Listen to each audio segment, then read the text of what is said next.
جب اللہ کسی کو اولاد دیتا ہے تو لوگ سمجھتے ہیں کہ اللہ نے اولاد اس لیے دی ہے کہ میں نے اس کی تربیت کرنی ہے، حالانکہ اللہ نے بچے کو والدین کی تربیت کے لیے بھیجا ہوتا ہے۔ اللہ نے مثلا اللہ کے نبی نے فرمایا پہلے 7 سال بچے کو بادشاہ بنا کے رکھنا ہے، بادشاہ ہے۔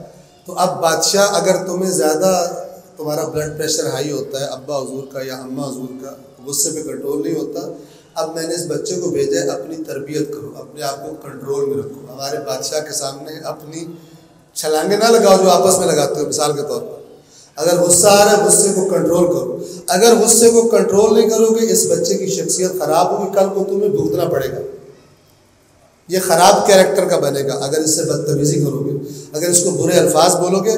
لہٰذا بچے کو اس نگاہ سے دیکھیں کہ بچہ اللہ نے بھیجا ہماری تربیت کے لیے، پیار سے بات کرنی اچھے طریقے سے۔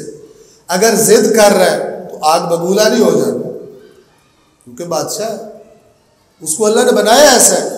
تم اپنے آپ کو کنٹرول کرو۔ اگر تم کسی بادشاہ کے ملازم ہو اور تم نے مثلا اس کو کھانا کھلانا ہو تو کیا کہو گے؟ اس کو گرا کے اس کے منہ میں ٹھوسو گے؟